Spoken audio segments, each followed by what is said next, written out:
Iran did not sit around with its enriched uranium waiting for this to happen.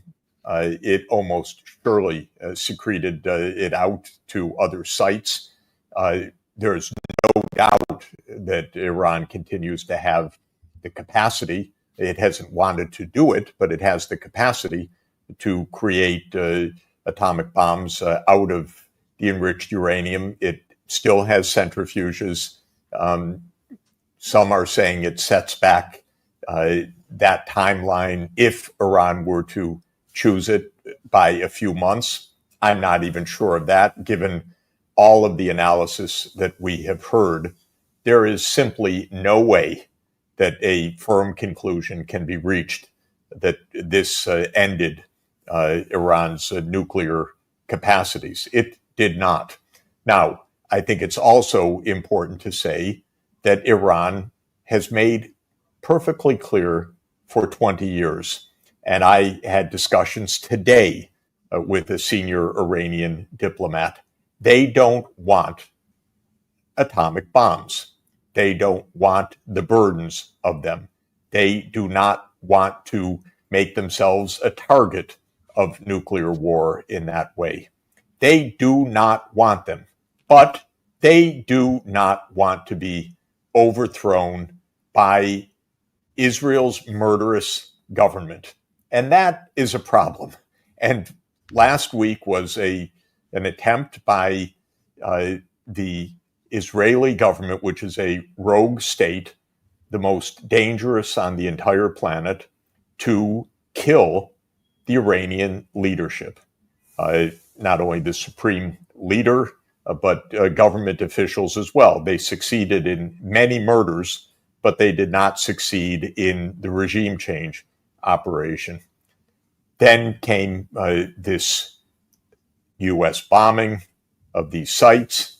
It did not change anything, in my view, in the nuclear calculation, but it made everything far worse in terms of the potential. When I say didn't change anything, it didn't change anything in terms of Iran's capacity to produce atomic bombs, or, by the way, to obtain them from others. All it did was make the situation far more dangerous, because now there is no inspection taking place. The Iranians know without question that they were targeted in a very deadly regime change operation. They know that the United States was party to it. They know that European countries are basically vassal states of the United States, so won't say one word on their own.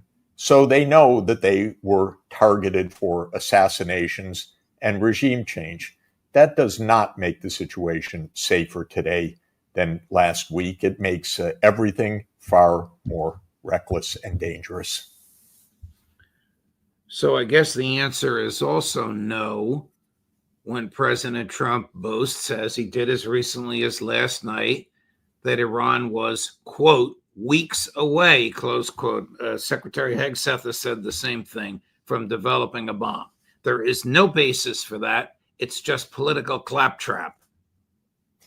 If Iran wanted to make a mad dash for a bomb, it could have done so in the past.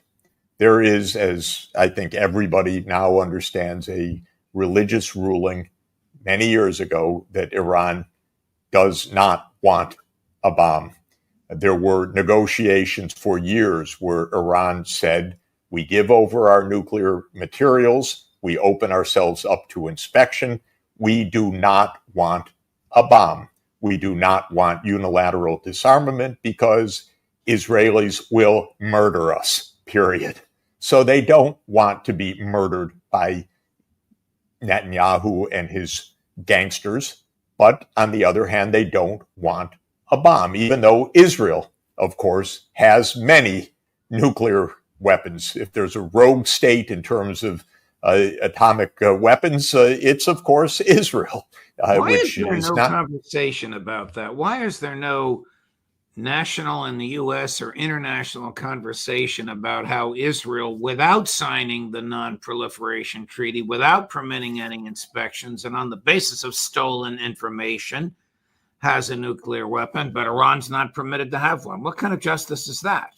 And not only does Israel have nuclear weapons, it's not only and also not part of the non-proliferation treaty, but of course there's no international verification or inspection of anything that Israel does. There is discussion all over the world, just not in the United States and its vassal states in Europe and in Israel. So this is a game. It's the ultimate double standard, but that's part of the point of empire, by the way. The American policy is not to pretend that there is a consistent line. The Americans and the Israelis, in their way, want to say there are rules. The rules apply to you. We do anything we want and don't forget it. And that's not hidden. That's part of the whole idea. That is, we will kill you if you don't follow our rules. And we mean it. We don't have to follow them. We don't have to have international standards, but we have the rules. That's the so-called rules-based order. It means America sets the rules for others, not for itself.